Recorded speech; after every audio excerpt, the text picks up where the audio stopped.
Estás viendo Entre Periodistas. Bien, vamos a hacer ahora el repaso de los acontecimientos más importantes en la semana,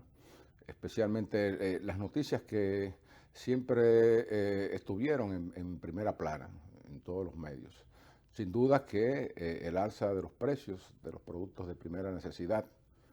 que son consecuencia, es una consecuencia de los altos costos del petróleo, por un lado, en el mercado internacional, los fletes de esos barcos y aviones que son los que traen las cargas, y también el hecho de que algunas materias primas fundamentales y esenciales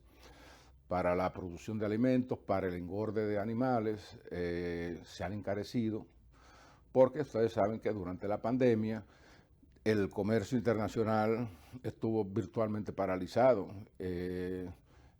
Mucha producción se fue abajo en muchos países, y las reservas que se pudieron hacer,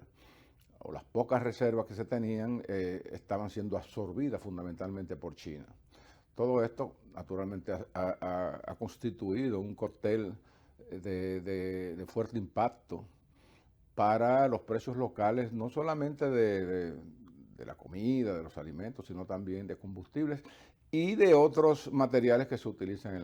por ejemplo, en la construcción, en la economía, en fin. Bueno, el gobierno le está dando el frente a esto en la medida en que tiene campo de maniobra para intervenir. Y el presidente Abinader, que se reunió con los directores de periódicos en el Palacio en el curso de la semana, dijo que ya se habían establecido conversaciones con los supermercados para que no trataran de subir excesivamente los precios de los productos que venden, porque ya de hecho con la cadena de comercialización estos sufren alteraciones, que también se había conversado con los productores para darle más incentivos, y que como se está esperando ahora un gran flujo de turistas para la Semana Santa, especialmente desde el extranjero, bueno, eso implica que habrá una mayor demanda de consumo de esos alimentos, y también ha dicho que el gobierno, en aras de evitar que estas alzas internacionales agraven la situación económica del país, especialmente el bolsillo de la gente, está asumiendo el subsidio a los combustibles, o sea, para no aumentarlos. Ya en este tipo de políticas, el gobierno ha hecho un sacrificio de cerca de 2.000 millones de pesos, o sea, tratando de no traspasar hacia los consumidores esas cargas. De hecho, también hay aumentos en los precios de los fármacos, pero el gobierno dice que también está fomentando la distribución de medicamentos genéricos a través de Promese, y ciertamente que es así. En fin, es todo un umbral muy grande de rubros en los que el gobierno tiene que intervenir para por lo menos estabilizar los precios, que también lo hace por la vía del INESPRE, con los mercados populares y también con unos vehículos que van por los barrios. Concomitantemente con esta situación de manejo de estas alzas en la economía, el gobierno también acaba de dar un paso hacia adelante para la transformación del Estado dominicano, del gobierno dominicano, de las oficinas. El presidente ha emitido un decreto creando una comisión de reforma del Estado dominicano. Ustedes saben que el Estado dominicano comenzó a organizarse hace algunos años, cuando se creó el Ministerio de Administración Pública, que estableció los parámetros de empleo, de desempeño, de eficiencia, de todo lo que tiene que ver con la operatividad de las oficinas gubernamentales. Pero como el presidente Abinader ha dicho que dentro de sus planes está la fusión, primero la desaparición de algunas empresas porque hacen lo mismo con otras, o sea, chocan, hay dualidades, que él está haciendo también un proyecto de fusión de algunas entidades bajo un organismo rector, un ministerio matriz, para no dispersar los recursos ni los objetivos. Entonces, esta comisión de reforma, que está integrada por varios ministros, tiene incluso hasta un director designado, por ministros y directores de instituciones que tienen que ver con los asuntos de competencia y de manejo de personal, bueno, tendrá que elaborar toda una ley para que el Estado sea sometido a un fuerte proceso de transformación, que es importante que se haga. Porque aquí el Estado se ha visto como un botín de los partidos políticos cuando llegan, eso lo estamos viendo ahora, que llega un grupo, quitan 1.000 gente, 2.000 de una oficina, entran otros, le ponen unos salarios que no tienen que ver nada con las escalas existentes, a lo mejor también meten gente que no tiene las cualificaciones debidas, como según los estándares de la administración pública, y se arma un tollazo. Entonces el gobierno está tratando de evitar en el futuro que esas situaciones ocurran, ¿verdad, Wendy? Bueno, sí, claro, Miguel, y como todo va y viene, hay otra situación que no es tan buena como esos proyectos que tenemos de reforma del Estado, y es algo que ocurre en los hospitales públicos. Ahí las cosas como que no avanzan y sí será necesario hacer una reforma profunda en los hospitales. Fíjate que el presidente Luis Abinader ha estado haciendo algunos recorridos en los últimos días y ha calificado él mismo de injusta la situación que observa ahí, porque mira, Miguel, no es lo mismo estar enfermo en un hospital, en una clínica, que visitarlo en condiciones de ver al otro. Ahí es que realmente se observa la situación de los hospitales, las precariedades que hay, que no hay cama, hay mucha gente a la espera de que le den un espacio, mucha gente a la espera de que un médico, una enfermera lo atienda, se conduela de ellos, el temor de la gente a que su pariente muera por falta de atenciones, falta de medicamentos,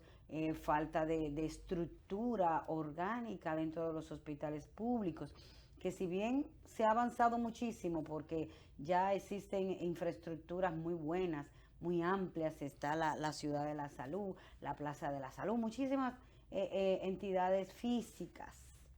sobre salud, pero todavía falta el sistema operativo, falta que lleguemos a un punto donde no haya que esperar tanto para recibir la atención médica, falta que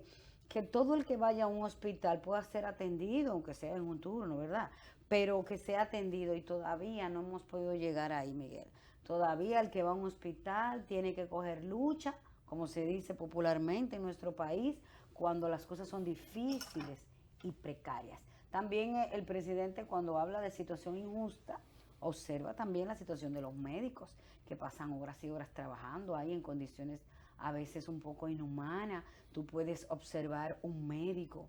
comiéndose un sándwich en una esquina, o un médico que no ha comido en el día, porque ha habido tantos pacientes que le dan las 6, las 7 de la tarde y no ha podido almorzar. Entonces, esas son condiciones como infrahumanas, tanto para el personal médico, enfermeras, laboratoristas, todo lo que están ahí. Entonces, como que falta esa reforma profunda en los hospitales, el sistema de salud, para que todo sea con dignidad, que la enfermedad sea con dignidad, que el trabajo tan altruista que hacen los médicos y las enfermeras y el resto del personal sea con dignidad, que puedan hacerlo con orgullo y no con tanto sacrificio y tanta precariedad como todavía se ve en los hospitales. Bueno, y también tenemos el tema, Miguel,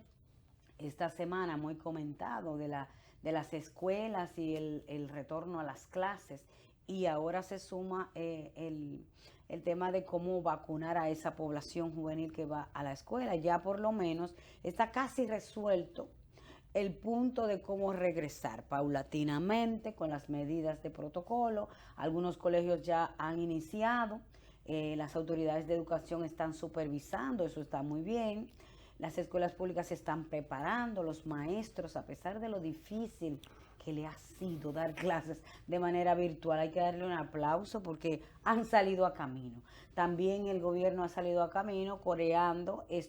estructuras y sistemas de enseñanza virtuales a través de la multimedia. Vemos con mucha frecuencia escenas como de teatro, escenificaciones de las clases. Falta todavía crear documentales, que las clases de naturales se den a través de un documental que se elabore previamente, el estudiante pueda asimilarlo a través de películas, hasta de novelas, de muñequitos, de documentales. Esa partecita falta todavía para que el sistema educativo virtual arranque bien. E inclusive, cuando ya sea presencial, pueda seguirse utilizando este método tan interactivo y tan dinámico, mediante el cual los muchachos pueden aprender mucho más. Y entonces ahora también la vacuna, Miguel, la vacuna de esos jóvenes Yo que creo hay que hacerla, y todos los problemas que hemos tenido ahora con la vacuna. la virtualidad de la que tú hablas, que llegó para quedarse, será igual que las vacunas también. Para quedarse. Las vacunas llegaron para quedarse ya. En este momento, por ejemplo, el mundo está presenciando un gran esfuerzo de la ciencia, primero, y de la farmacología, primero para producir las vacunas, ¿verdad?, contra el COVID. Luego ahora para hacerlo en cantidades que permitan la vacunación de por lo menos más del 80% de la población mundial, que es lo que se estima que puede ser lo que dé lugar a un frenazo y a una superación de la pandemia del COVID. Que resulta que también se acelera en paralelo la preparación de vacunas para las nuevas variantes del COVID. Pero también hay que pensar que a la humanidad hay que vacunarla contra otras cosas. En la República Dominicana tenemos en marcha el proceso de vacunación, como ustedes saben, por dosis, de 2 dosis, fundamentalmente con la vacuna Sinovac china, porque la de AstraZeneca fue aplicada a los médicos. La segunda dosis de esos médicos ya está aplicada. Entonces ahora el gobierno ha establecido un sistema de citas hasta el día 24 para que a partir de ese momento, que es cuando cuando deben de ponerse la segunda dosis de la vacuna Sinovac, haya fluidez, no haya ningún tipo de inconveniente y luego pueda pasarse rápidamente a los otros grupos etarios, como decía Wendy, fundamentalmente a los maestros y a los alumnos. A ver entonces si se podrá abrir en condiciones normales las escuelas del país. Se van a hacer solamente en 48 municipios, donde el gobierno dice que hay muy poca prevalencia del COVID. No van a ir a las grandes ciudades, desde luego. Entonces, en esas expectativas se cierra la semana para el pueblo dominicano, o sea, entre vacunas, alzas de precios, de petróleo y, en fin, cómo marcharemos hacia una normalización en la educación dominicana. Así que seguimos comentando asuntos de mucho interés para ustedes aquí, Entre Periodistas.